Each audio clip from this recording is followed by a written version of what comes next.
Kacau nih. Nah, ya udah. Kita janji kan.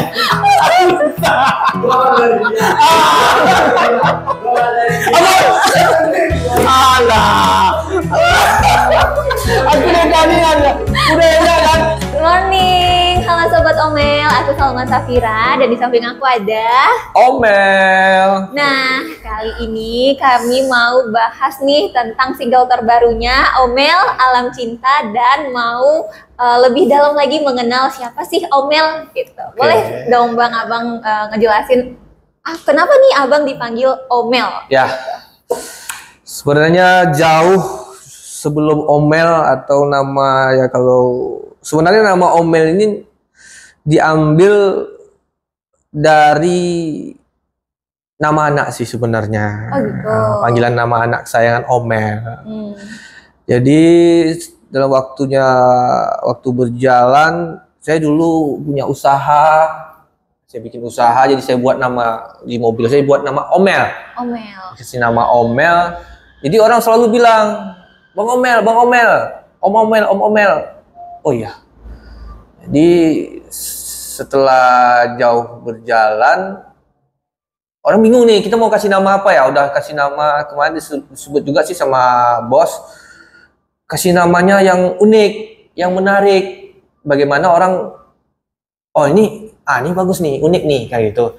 Sempat dikasih nama dulu, dikasih nama Rick Bull. Kan aneh. Apa tuh Rick Bull? Ya kan aneh, Rick Bull kan nanti jatuhnya kan gimana, kan nggak enak kan didengar. Jadi udah gimana ya bagusnya ya, flashback kembali, ingat Omel. Jadi sebenarnya Omel ada sekitar singkatannya sih, orang Melayu. Kebetulan saya orang Melayu. Oh, gitu. Tapi nih ya, aku dengar tadi Rick Bull. Apa sih Rick Bull? Aku jadi kepo gitu loh. Aduh, gimana? Sampai bisa dua nama gitu. Kalau Rick itu kan sebetulnya nama saya, nama asli saya KTP ya, KTP Indonesia Raya. Itu namanya Ricky. Oh, Ricky. Ya Ricky. Jadi boleh itu gimana ya? Karena aduh, saya nggak bisa saya ngomongin karena nggak asik. Tapi nanti kalau ada yang tahu mungkin tahu lah. Saya nggak usah ditanya ya. Dan Omel ini nama panggungnya. Iya betul. Oh, baik. Nah, aku biar lebih dekat aku manggilnya Omel aja. Boleh. Ya. Tapi aku pengen tahu nih. Perjalanan Omel ini hingga di titik ini tuh apa sih sehingga Omel ini bisa punya motivasi buat rilis lagu gitu. Ya. Sebenarnya ini ceritanya agak panjang tapi nanti saya singkat-singkat saya potong-potong ya. Seorang Omel bisa di titik ini hingga motivasinya nih bisa ngeluarin rilis lagu gitu kan. Aku pengen tahu sejarahnya, historinya gitu ya. Seorang Omel bisa sampai di titik ini. Ya, sebenarnya kalau diceritain panjang ya. Tapi boleh dong kita kasih tahu sama sahabat Omel. Kalau diceritain dalam diri saya memang saya sedih. Di tahun 2007 saya buat grup namanya dulu Complete Band. Iya. Tahun 2007 bulan 5. Waktu itu saya masih masih sekolah kelas berapa tuh? Kelas 3 SMA. Saya bentuk kurang 5 orang, saya vokalis dan ada lagi yang tim-tim saya.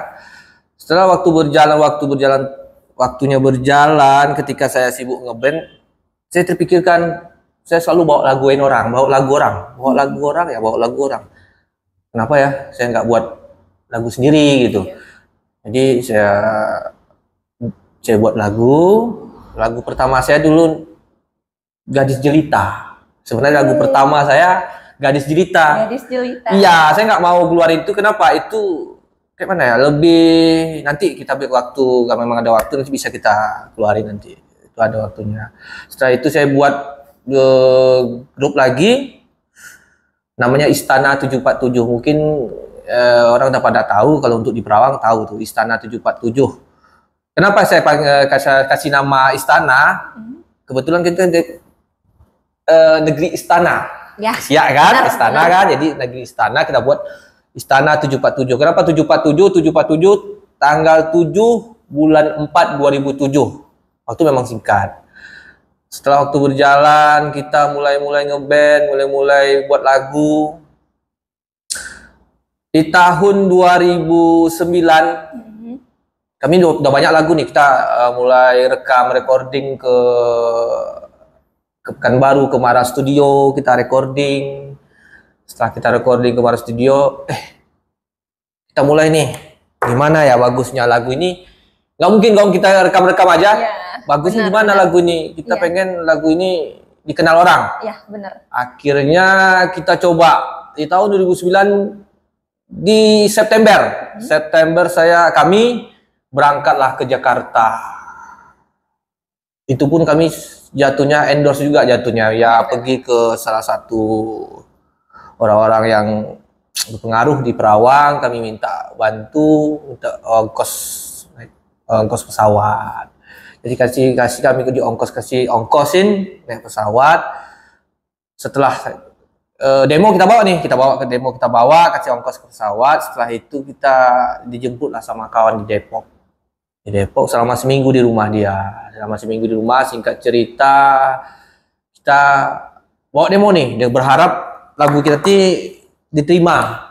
Berharap nanti kita dikontrak gimana bagusnya. Kita letakkanlah di Musika Studio. Kita letak demo kita di situ. Dalam waktu berjalan letak demo di situ, itu kami dalam beberapa hari tidak ada di kontak-kontak, kami bingung gimana ya bagusnya ya.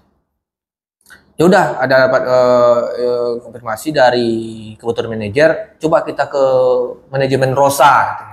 Oke, kita berangkat ke manajemen Rosa. 2 hari berikutnya kita berangkat, kita jumpalah ke manajemen Rosa, didengarin lah lagu kita, demo kita didengarin. Dengarin. Bagus katanya. Oke. Tunggu sebentar katanya. Kita mau ngomong sama via manajernya. Udah ngomong, dibilangnya gini Pak, katanya sama manajer kita. Kita bisa bantu tapi titip edar bahasanya. Jadi titip edar dia minta sama kita untuk produksi semuanya, minta uang 150 juta di tahun 2009. Coba bayangin berapa uangnya itu. Iya. Kan besar. Ternyata modal buat rilis lagu itu nggak main-main ya. Besar. Jadi bingung nih. Jadi kami menunggu nih Musika Studio nih. Dia kan Musika Studio ini kan lumayan besar. Itu markasnya Demasi, Peter Pan. Gesa awalnya tahun 2009 tuh belum awal mau rilis tuh. Dia bilangnya orang Pekanbaru. Kami tunggu, saya akhirnya kawan pada pulang semua. Pulang ke Riau, ada pulang ke Indramayu, ke kampung dia pulang dulu. Tinggallah saya sendiri di Cilandak. Saya bingung nih, uang nggak ada lagi, uang cuma ada di kantong, cuma 150.000. Bayangin. Saya hampir kurang lebih ya berbulan-bulan juga. Saya numpang makan sama orang, bayangkan. Numpang makan. Siang saya cuma makan ketoprak aja. Harga ketoprak itu cuma 6.000 dulu. Cuma makan siang itu saya makan jam 1 siang. Kalau malam saya nggak makan lagi. Uang saya, bagaimana uang nih jangan sampai habis. Saya berharap kayak saya ditelepon orang, telepon dari pihak Musika. Bingung udah sampai berbulan-bulan tidak ada di telepon. Nih kan bisa nih. Gimana ya? Mau makan uang udah tinggal 60.000. Telepon orang tua. Kirimkan saya ijazah D1 saya. Kirimkan saya ijazah D1 saya. Saya pengen saya kerja di sini sambil menunggu demo lagu saya dipanggil. Orang tua nggak mau, nangis. Udah nggak usah, pulang, nggak usah, nggak ada pulang. Bimbang hati dia. Akhirnya ada om saya di Tanjung Pinang, di teleponnya, kamu ada uang Ki? Gitu. Kamu ada uang Omel gitu kan, misalnya kan? Nggak ada om. Ya udah saya kirimin, gitu ya. Kirim ke rekeningnya, kirim rekening, dikirim 300. Bertahan, nggak dipanggil. mobil. Akhirnya saya udah kacau nih, nggak ya. Saya akhirnya pulang dengan kecil.